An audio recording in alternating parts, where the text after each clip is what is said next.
Hello, everyone. Welcome. You are listening to the new premium bonus episode of Sitting Down with Dr. Dan, and I am here with our awesome producer, Laura Rossi, to answer your virtual mailbag questions. We are so grateful for all the questions that come in. Remember, you can DM us on Facebook, Twitter, or Instagram, or email us at podcast@drdanpeters.com. We read all of them. Laura, happy Monday night to you. Hi, Dr. Dan. We are in the end of our day here on the East Coast. You are. And it's kind of cool. We haven't recorded on a Monday night before. So we have not, but we can do this anytime, anywhere. Yes, we are mobile and we have technology on our side. So happy late afternoon to you, Dr. Dan. Thank you. So here I am with you again, new Sitting Down with Dr. Dan. It is literally the middle of September. I don't know how that happened, but it means back to everything, back to school, back to work. And, our 4 questions are on the theme of that. Mm-hmm. So without further ado, question number 1, and this came in actually from an email in August. So we know that the Southern schools, kids go back to school a little earlier, and that is exactly where this is coming from. My children have been back in school for about 1 month. We live in the South. I'm stressed about the sudden lack of time we have as a family. I'm a busy working mom and out of practice because the last few years have been so odd. Do you have a secret way to make more time for me, Dr. Dan? Secrets. Well, this is a challenge I think a lot of us are having coming through the pandemic, or mostly through the pandemic, or not as hopefully impacted by the pandemic as we have been for the last 2.5 plus years. And now many parts of the country, school is, for the first time, seemingly a whole school year is back to normal. And also, depending on where you work, people are going back to work, even if it's still a little bit hybrid. If you can still do that, more and more people are re-immersing in their previous lives. So this is a big change for us. And I think most of us couldn't even have imagined we would be able to have as much time together while juggling with the family. And many people cherished it. I mean, there, of course, were some which is like, okay, this is a little too much family time, right? Because there is such thing as too much family time, especially depending on how old your kids are. But I think now what we need to think about is quality over quantity. Because for a lot of families, they got a lot of quantity together. And then it was like, what are we going to do with our time? And how do we structure our time? And how much is free time? And how much are outings? And how much is, people alone, people together, family meals? Now people are busy. So to me, the secret sauce is carving out small moments of time, whether it is family dinners, which we love if people can do it with even a few family members, if people are working or having different after-school activities. On the weekend, if people can agree of when are we going to do some family time together. But really, I've been hearing more and practicing more of quality over quantity. What are your thoughts, Laura? Yes, I'm nodding enthusiastically, yes. And also, feeling this deeply myself personally, because we were all on automatic pilot with our busy lives before the pandemic, and we got a taste of slowing down, slower living, more quality family time, and just generally more time, right? Now, everything seems back, even though we were preparing for this mentally. Now that we're actually in it, it's a different thing. And part of it is we're out of practice. We're not used to it. Maybe a little inner resistance. I don't want to go back to what it was before.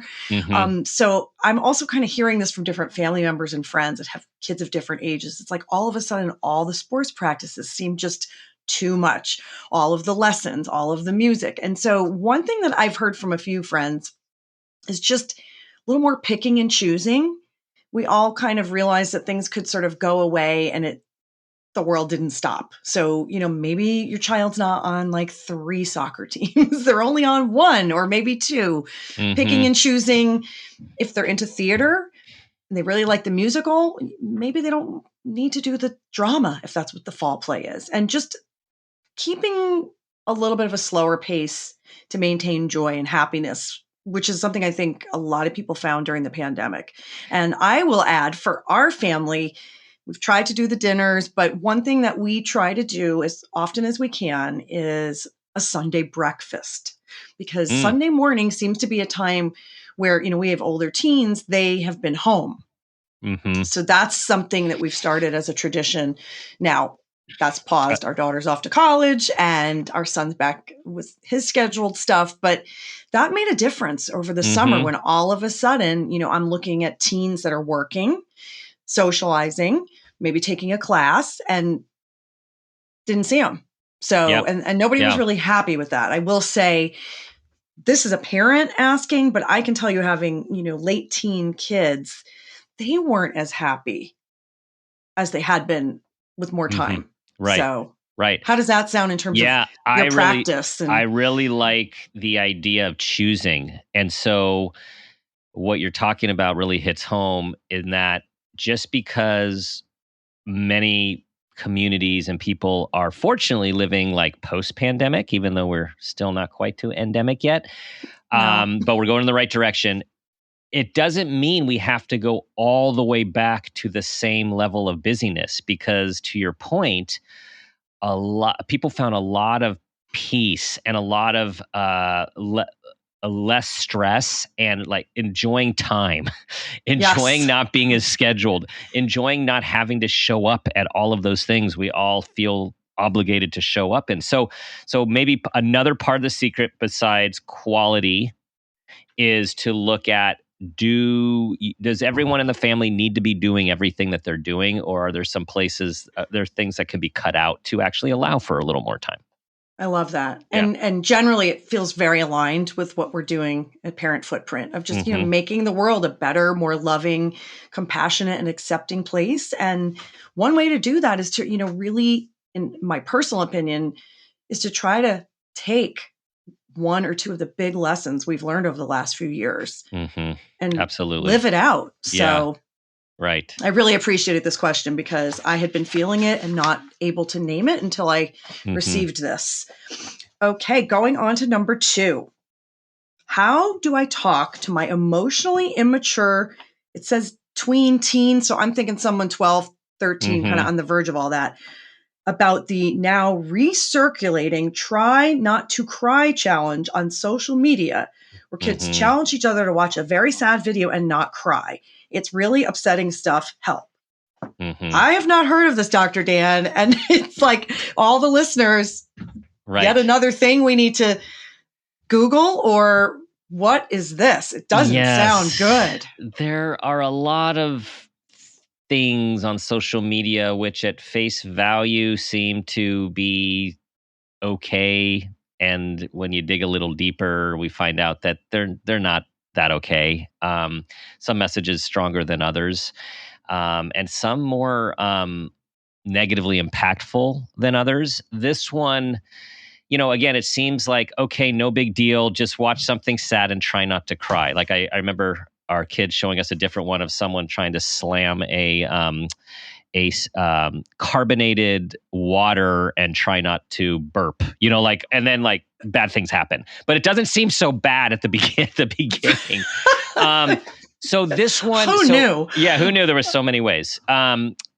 So for this one, we as parents have to remember that social media, TikTok, has become part of the social fabric of most tweens and teens' lives, if not some of the older children, and that they're going to want to engage in the things that all their friends are talking about and sharing.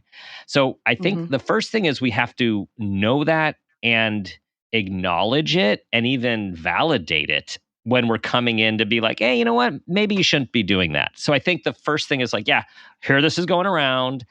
People are talking about it. I know it's very popular. But here's the thing, some things we want you to consider. That there is a lot of sad, disturbing stuff that, first of all, it's healthy to share your emotions, your human emotions, and to experience your human emotions when you see sad things. It's also because scary things can pop into these things too. So it's also normal Mm-hmm. to be scared by some of the content that you might see. And we know that there's a lot of peer pressure that goes into this. I'd like you just to consider that you don't have to participate and to really think twice before you send on to someone else, because it's these things can really impact your feelings and they really can stay with you.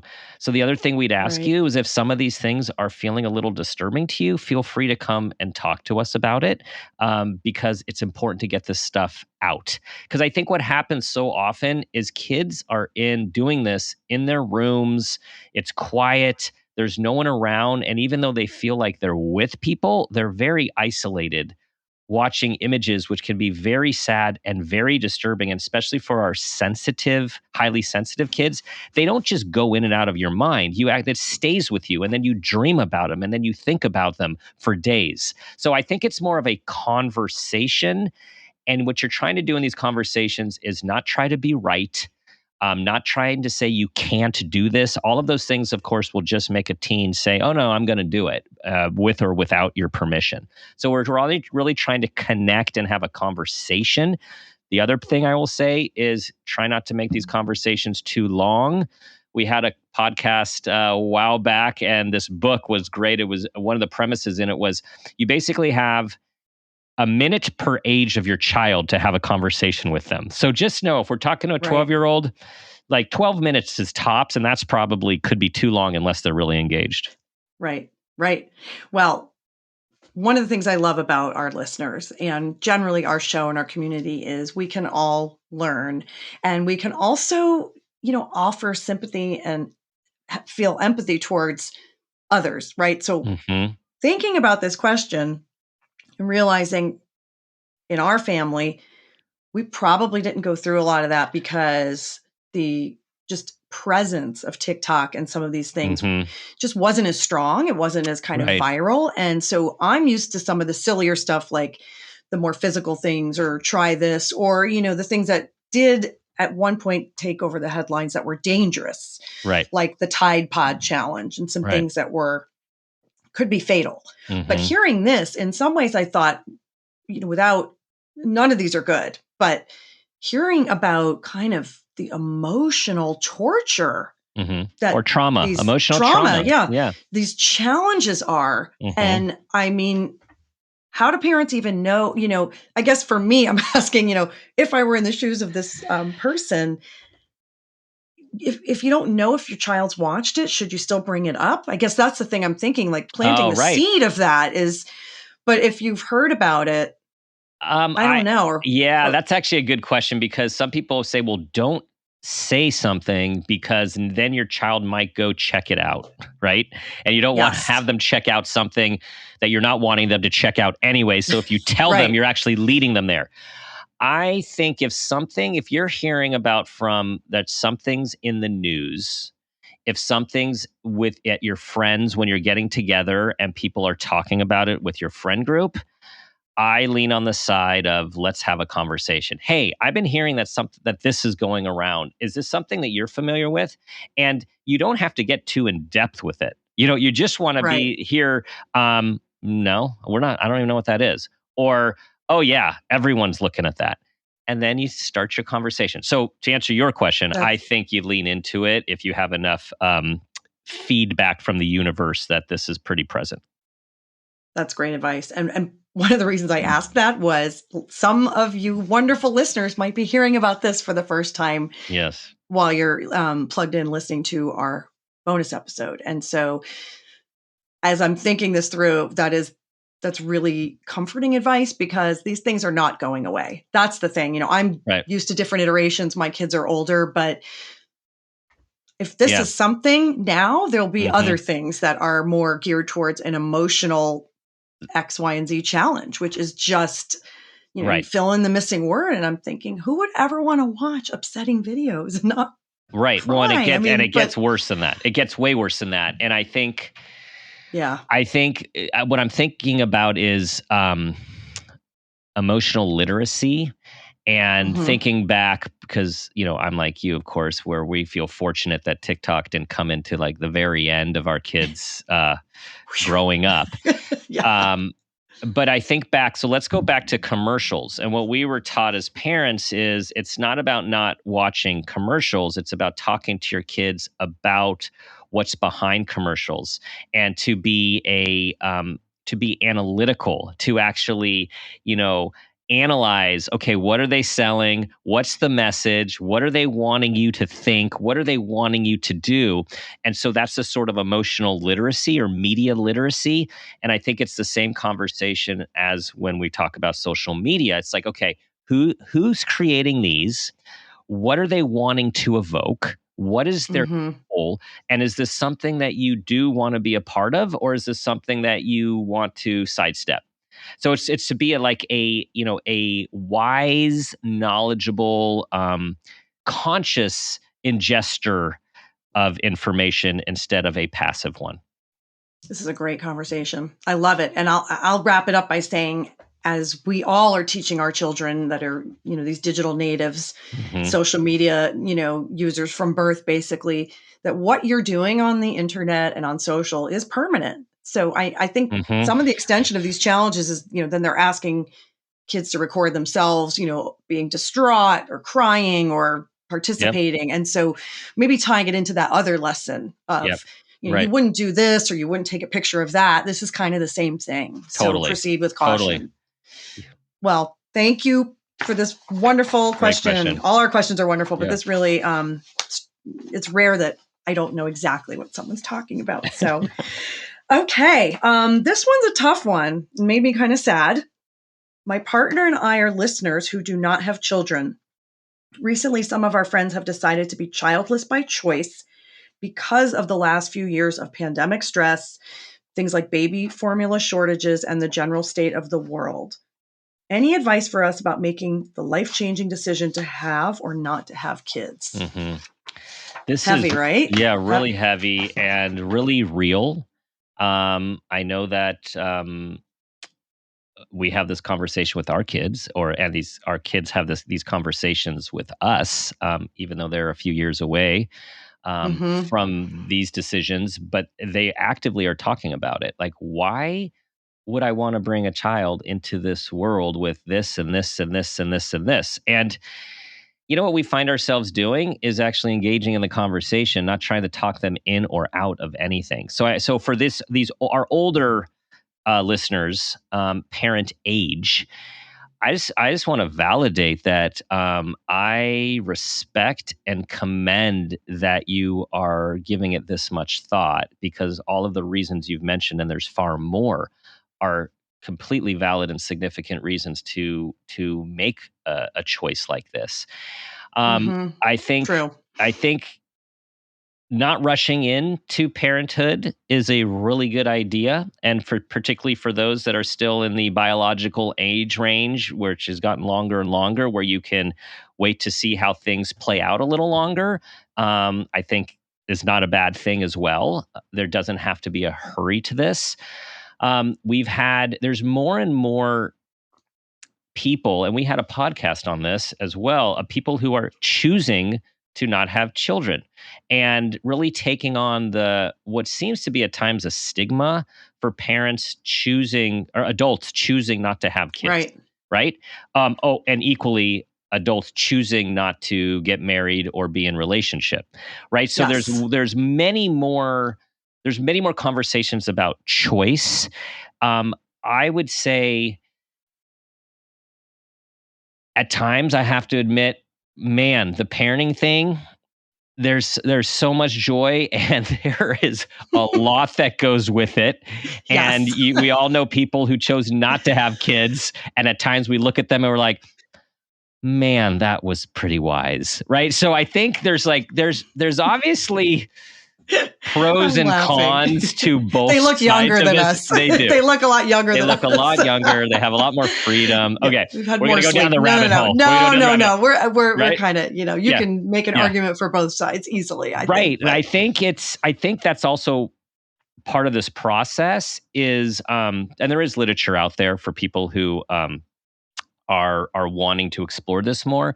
But even having the conversations about the pros and cons on all of these different dimensions, right? On climate, on economy, on finances, on freedom, on travel, on getting older, and who's there or not there as you get older. How many other young people are in your lives, because a lot of these people are also wonderful aunties and uncles and mentors and community people, right? There's so much more yes. to family these days, and what people talk about is their chosen family.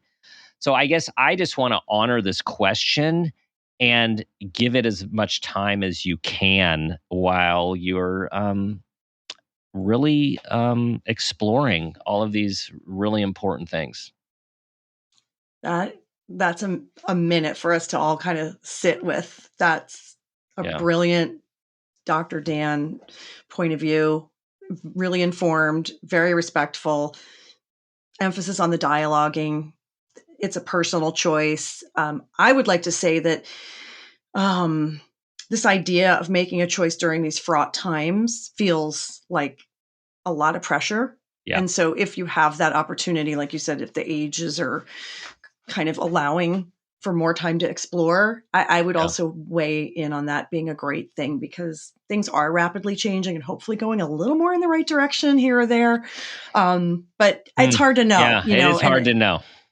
So I will say the shout out for one of our shows that had the Childless by Choice were the wonderful hosts of True Beauty Brooklyn podcast, a sister show on Exactly Right. And we had a great conversation about their choices and their business. And it was really great. And I felt like when I thought about that just now, it seems like the pressure to try to make a decision that this question has implied.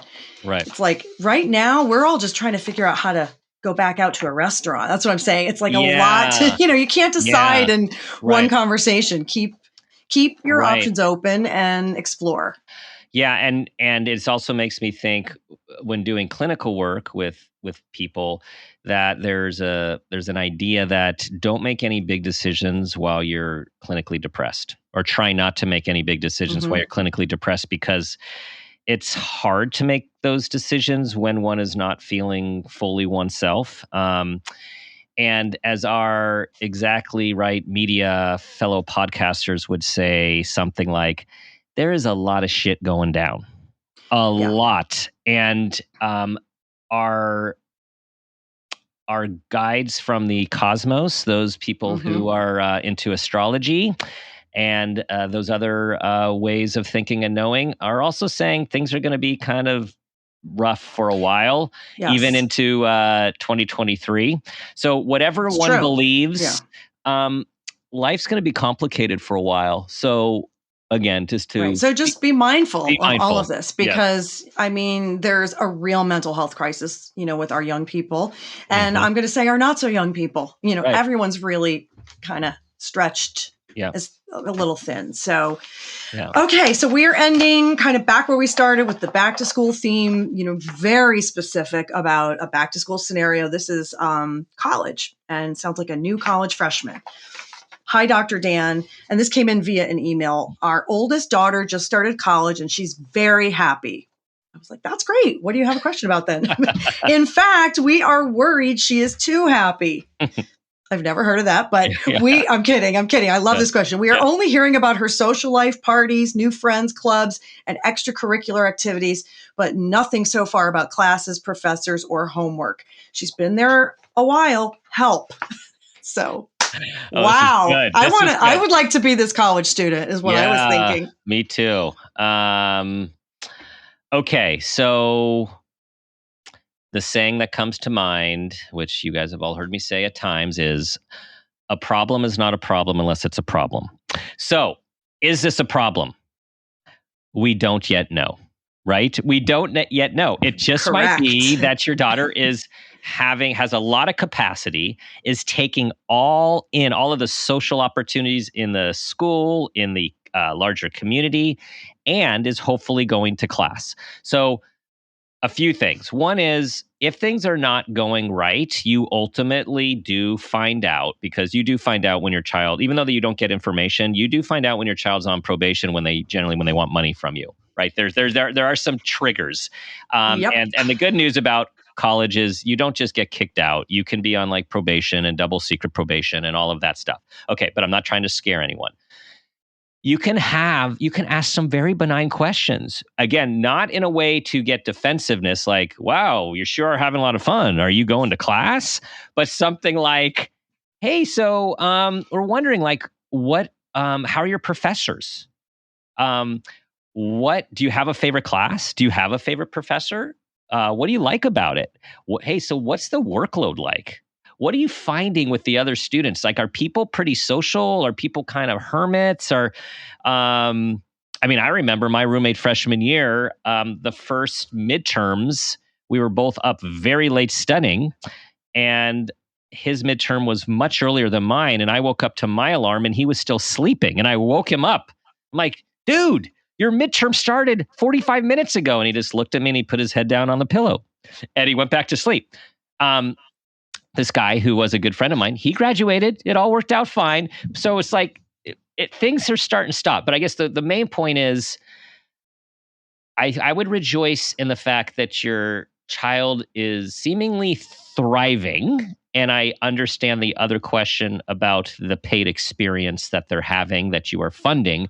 And I think it's about trying to have some benign conversation, which honors the independence, which really like supports the excitement and the fun, and trying to like chip away at you can to see if you can get any information to put your own nerves at rest for as long as possible. Dr. Dan, you are so good. My biggest fan, everyone. I'm converted. I was publicist, his producer, his, everything. Bodyguard. But I'm sitting here, bodyguard. So watch out. Yeah. Because again, I think, without our trained minds as just not a professional like you and an expert, and with the appropriate degrees, this child might really just be given the good headlines and the highlights of all the positive stuff. And right. I joked about that's not an issue if you have a child that seems to be happy, and just, coming off our daughter in her first year, and she did really well, but she did have some homesickness and kind of growing into being farther away from home than she was used to. Doesn't this seem good? Doesn't this one seem good? You're like, this one would have been a little easier than that one, than that start. Yeah. And the balance, of realizing that just because your child is raving about the raves or whatever they're going to, it doesn't mean, if you know your child, son or daughter, have some trust. You always talk about us trusting our kids and respecting them. And so I'm thinking maybe this daughter is just so excited and exuberant, and those probing questions will just allay all of the fears of the parents, because it's or some of them. Somebody, some of the fears. Somebody crying, every time the phone rings, and that's the other extreme. But would you say generally that can this sort of, find a balance? If this is all you're hearing, can this parent or parent team feel like it is going to work out, or they'll know it? It's not really their job to. Yeah, I think too much. No, I feel like you go with it. And then part of this challenge that we all have, or many of us being so connected to our kids when they're at home and then going off, is letting them have some independence. And I know there's people who are still tracking their kids when they're in college because it makes them feel better. But I can tell you, I recently had a client that was tracking their kid in college, and then they're like, why are they in the emergency room? And then they couldn't talk about why their kid was in the emergency room because their kid didn't tell them while they were in the emergency room. And maybe that kid was with a friend, right? Like there's a need for separation that we need to have, and know that our kids are on their path. And if a student is having too much fun at the expense of studies, that is probably the most common, one of the most common things that happen that needs to course correct. And I've seen this time and time again with people having so much fun that if they do get in trouble because they're not going to class or their grades are stopping or dipping, that being on, let's say, probation or something where they just are on notice is a tremendous motivation for them wanting to stay in the environment that they're having so much fun in, right? And then as parents, instead of this threatening, it's more like, okay, we just have to have a realistic conversation with you. Though, if it doesn't work, you have to come home. Right. So, and your room's still here for you if that's what you want to trade in. So again, part of it is like, how do we help them grow if there is something where they need to course correct? Right. And I'm doing it as the person discussing this with you, which is they are launched. Yeah. So, I read this even thinking about it as, you're really helicoptering and that's just what we all do. But guess what? Right. That tracking, that constant contact, that maybe let it play out. Yeah. And that's kind of a bigger lesson really to end on, which is just as our kids are launching, whether it's getting back into the routine of busyness or going off to college and being able to thankfully go off to college. Some COVID kids never left their bedroom. Their college was on Zoom. And so having a little bit of trust and faith and kind of letting it happen feels really healthy because, oh my gosh, so many parents I know are tracking on that. Yeah. I won't name brands, but there's like a certain app that everyone does that has like a number in it. And it's just, that's not cool. I mean, personally, I am feeling. Well, no, I agree with you. And again, now I'm getting away from this question. So, or piggybacking on this question is for parents who have kids in college. I think we should be considering not communicating as much because what is now normal a lot of the times is Snapchats, Instagram, regular FaceTimes and texts multiple times a day. Like that's become normal. And in our day and age, right, there was barely an answering machine, let alone a cell phone. Right. And I remember my Sunday calls with my parents. And so it's just part of the thing is our culture of communication with technology has changed. And as a result, I don't think we are always aware of how present we are in our kids' daily lives in stages of development when they actually need some space and they need some problems to happen so they can maybe solve them with their resources and their friends without us knowing everything. And stepping into solving things with them or for them. Okay. This is pure episode gold. I wish we could like release this to every single listener that's ever listened to our show because that is brilliant. And developmentally for our children, our students, our teens, and us as parents. This was, wow. Dan, thank you. We really covered so many good topics and I'm kind of happy to be back in the swing of fall and back to school in September and seeing what our listeners want to talk to you about. It's always really just a privilege and a really great learning opportunity.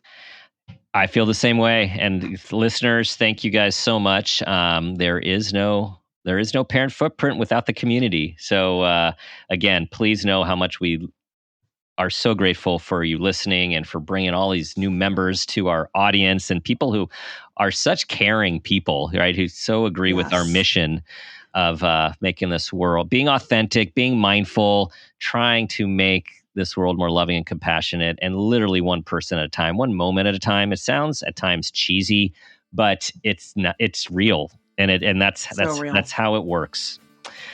So everyone, you can subscribe on the Wondery app to hear all of our bonus episodes and our podcast ad-free, if that is something that you like to do. We drop our new episodes every Thursday of Parent Footprint with Dr. Dan. You know where to follow us because you have been. We love you rating, reviewing, and subscribing. We're so grateful. Remember to ask yourself the guiding question, what footprint do you want to leave? See you next time.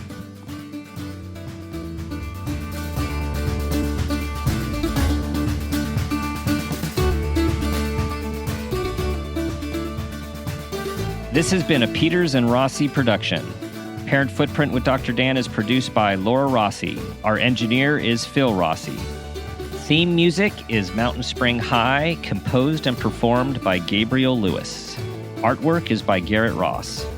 Follow us on Instagram and Facebook at Parent Footprint Podcast and on Twitter at Dr. Dan Peters. For more information, go to exactlyrightmedia.com.